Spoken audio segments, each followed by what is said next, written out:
Hello everybody, we have reached 100 episodes in the Pentagon Challenge. It is absolutely remarkable that I have reached the century of episodes in 3 series of the last 4 on my ONH5 channel.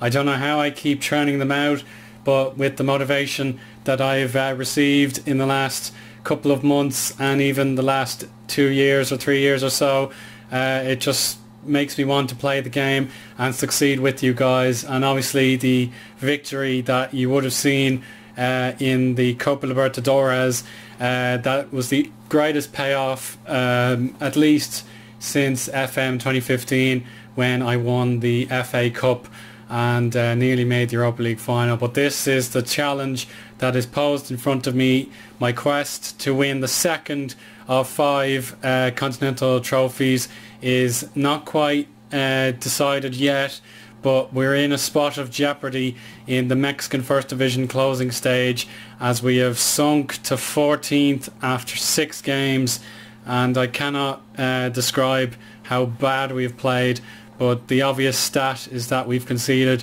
12 goals in 6 games. That is unacceptable by any stretch, and the fact that our success from the opening stage came from our strength in front of our back line, as we only conceded 22 goals in 17 games. That was not the greatest, but it was among the best, and it helped us secure a safe passage into the quarterfinals, which of course we lost in the last episode. But to make that stage again, we have to beat the champions of North America and the current second place team, Querétaro. The good news is that they lost their last game to Club America, but we can't afford to go to their ground and fold. We have been absolutely diabolical in the majority of our games. Before I can even think about the live com, I have to talk to you about our winter break and the first 6 games of the season and the transfers that I've been able to make and those that have decided to leave. So let's begin with the winter break games. We won 1-0, 5-1, 5-0, 2-1, and then a 1-1 draw. Sort of broke our momentum a little bit, and that cost us dearly in our first game back in action against Monterrey. Of course, we beat them 4-1 in my debut league match not too long ago, but they got their payback and swiftly with 2 goals straight away in the second half. And despite Galeana forcing one back, we were second class in this game and we deserved nothing. Major disappointment here against Mineros. We can't seem to beat these guys. Despite taking the lead, we gave a goal away straight away, and that meant we only had 1 point in out of a possible 6. And then another thrashing. This time it was Atlas doing the damage, and it was 2 goals in each half, obviously helped by an immediate red card to Felipe Zamora. He was basically committing to a challenge after the referee blew for the whistle, he blew the whistle to start the second half, and what does he do? He lunges in, gets his second buckle of offence and has to take a shower straight away, and that helped us plummet. Pachuca held us to a goalless draw. I don't know what else to say, but we should have won it. We were a better team for the most part, and we failed to make our chances count against an exhausted Club America. We got them 3 points we were craving. They put it up to us very, very resolutely, but Delgadillo and Angel Fernandez for the very first time scored the all-important goal in the Azteca to get a little bit of payback on America. But against Santos Laguna, it all reset and we were back down the table. Despite our best efforts, we went in at half-time 2-0 down, and we tried making, oh no, it was 3-0. It was even worse than that, 3-0 at half-time. We got 1 goal back in the 59th minute, but we were shut out from that point on, and we didn't deserve much out of the game. Now, without further ado, I'm going to take a quick swig of my drink, and we'll look at the transfers that have been made and those that have had to be sold as well. So, one moment.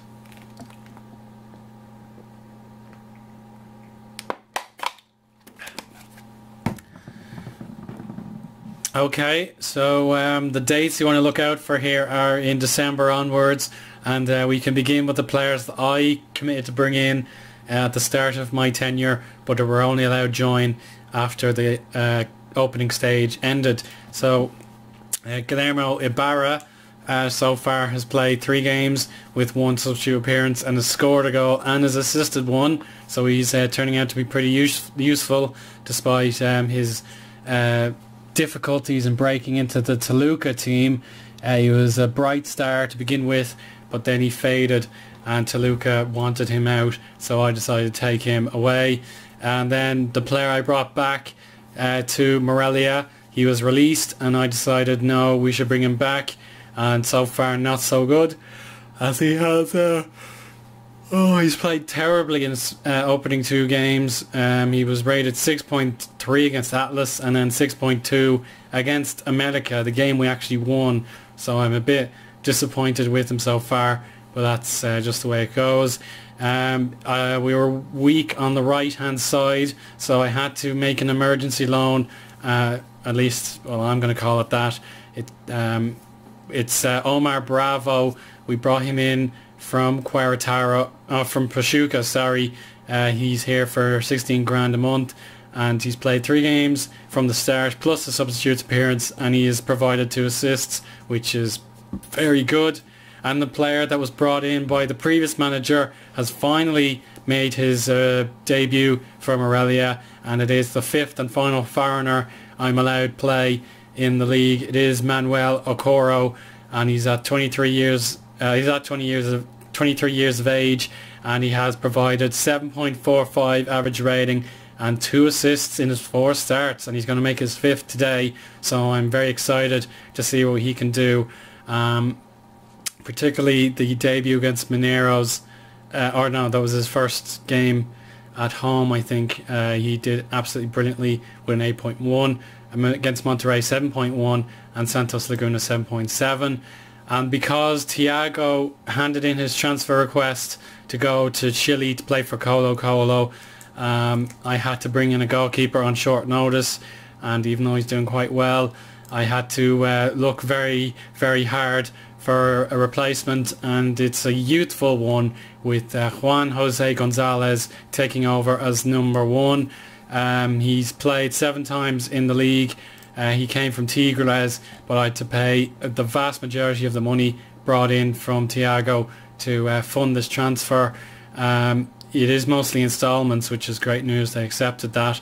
But he was in the North American Under-20s Championship for the 2nd time, which he won, so I couldn't use him straight away. But in his debut match against Santos Laguna, he conceded 3 times and was on the losing team. But that's hopefully a one-off blip, and we'll register him as a star of the future. He's got great potential, and he's already better than anyone else we have, but we'll just have to give him as much game time as possible, and he can hopefully make his mark. And then we'll quickly look over the stats for the year overall, please.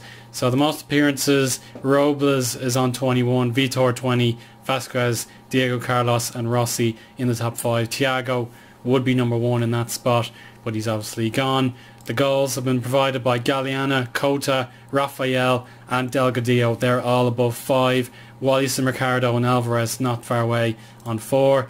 Wallace and Ricardo and Alvarez are the best assistants, each tied on 7. Cota 6, Alafita 5 and Rafael, very unselfish, on 4. Alvarez, Cota, Alafita and Rafael and Moreno all have 2 Man of the Match awards, and the average rating award probably belongs to Cota because he's played over 10 games from the start and has earned a 7.49 average rating. And then on the bottom of the scale, Fouquet has done the worst with 6.75, tied with Rossi on 6.75, and then a few other guys probably not so good. But generally we're doing fine, and we shouldn't be panicking. But if we lose to Querétaro away from home, then it looks like we won't be competing in the closing stage knockout portion. But we have a bigger squad now. I'm happier with it, but with 6 games already gone, we only have 33 points left to play for, and we need roughly 25, 26 points to get in the top 8. So let's go into the Querétaro match. I've named my squad, not many changes, but we are giving players new responsibilities thanks to my added squad depth. And Vitor, for example, is playing on the right hand side as opposed to his favoured centre attacking midfield, but that's all part of the plan. We have to keep the best players on the pitch somehow, but Querétaro will be the massive favourites to continue along their merry way, and then we have very little recovery time if we lose this game until the Champions League quarter-final, which will be live combed in episode 101. So this is my team for today. Gonzalez, Zamora, Robles, Carlos, Fouquet, Vasquez, Okoro, Vitor, Ibarra, Reyes and Rafael. And then comparing it again to Querétaro, they've got Fierro up top with Lopez as his partner, so we'll be very rough on them. And there we go, everybody's marked up. We're going to go hard on them. Again, these gambles need to be taken, as we could have a player sent off. We need to make sure we know that we're not going to be pushed around here today, and we'll do our very best. And I've also made the strategy change. We are going to transition from being a direct passing team into a short passing team. I'm sure the board won't be too happy about that, but we've no choice considering how well we played when we kept the ball at the feet of our players. We got the result that was necessary, and obviously playing direct football away from home has proven to be a very difficult feat for me in FM 2016. So I'm going to try and play it short and retain possession to get things started. So calmly, I think we'll just play without pressure. We did that against America and we won, but against Santos Laguna we put on the pressure and we lost. So let's try that similar approach, even though these guys will be fit for the full 90 minutes. Everybody has been given a pep talk, so let's kick off and hope that our big guns produce when we need it most. And it's Gama and Mora to start with. Zamora, he hasn't learned his lesson. He's conceded a foul immediately, and Fierro at the back post should have scored, but well done to Gonzalez. He was able to stick to his post and avoid an early concession, but it really should have been 1-0, so we'll concentrate. I think we'll stick by standard for now. The assistant manager is begging me to play direct football, but Okoro, again he's lost it, but at least he's trying these things. Deflection helps out Ortiz more than hinders him, but now it's a chance. Oh, it was our chance. Rafael skinned it, and now it looks like we're getting ahead of the game. Given away ever so slightly. Rafael, the target man, should have been in the box. That's a dead giveaway, and it gives Querétaro a chance to go down the left hand side with Mora and Lopez in a lot of space, and he's going to shoot, but my goodness, it was well wide. And that's going to be fed to Rafael, and he goes into Ibarra. Return to Rafael, but again he's working harder than most of the midfielders. He should be scoring the goals, but Carlos resets the attack. Ibarra to Rafael, takes a tumble, and that's a shot like a lightning bolt hitting the keeper square in the gloves, but it was a wasted corner though. We've been a very, very positive team tonight, and we just need the goal to prove it. Now we have Vitor taking on 2 defenders and succeeding. Ibarra, good signing as I mentioned, and Rafael in the box at last, but it is another fine save by the keeper, and that should be a chorus ball. It is. The passion is showing here. Reyes working hard, winning a throw in, but that should be the end of the half. It's a very dim second half. I very rarely have such uneventful second halves when it's a goalless draw, but now it's a bad kick and Cruz can make a move. Rodriguez with his partner alongside, but Rossi intercepts. Don't give it away. Oh, it's close. It is Delgadillo. Delgadillo has no help. He does turn around 180 degrees, and Okoro over to Reyes. Is this it? Alvarez hits a crossbar. Oh, maybe not. He just flashed it over the top of the net, but now it's Salo behind. Saved and saved again. Gonzalez has made his name here A magnificent double save when his defenders let him down, but Alvarez is down the other end. Cleared for the corner. And if the man of the match doesn't go to a goalkeeper, then I will be stunned. Gonzalez, 8.3 out of 10. Vitor to Vasquez. And Reyes, though, caught offside. And episode 100 has just the 2 zeros to think about in the scoreline. And it's 92 minutes exactly. And it's a mixed bag for Morelia. I wanted a win, but to play like that away from home, it's not to be criticised too much. We played very well, just didn't get the goal, and I think the praise is warranted. So let's see. Yeah, it works. So we just need to get some wins on the board. We won 4 games in a row to guarantee our place in the top 8, but as you can see, Cruz Azul have a game in hand and they could go to 13 points, and that will leave us very badly adrift. But the likes of Monterrey and Pachuca will want to overtake us as well. So we'll think about those results. We might actually just fast forward now and see what the table looks like. So let me do that very quickly. And the situation looks a little bit more bleak as Pumas were beaten by Club America in the battle between 7th and 8th. So that leaves America up in 3rd place, and then Pumas remain in 8th. We have to nearly double our points tally to even come close to the top 8. So it is getting feisty out there. But our next game will be against Leon. They are the league leaders, and deservingly so. They're so dominant. But if we believe in ourselves, we can catch up to the likes of Atlas and Tigres and get into the top 8, where hopefully a big name will be taken down.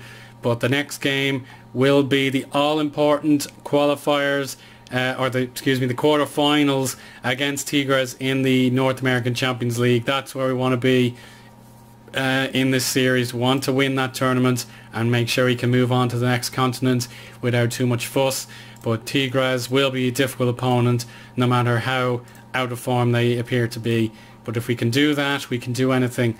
And until that time, I will see you again very soon. Bye bye now.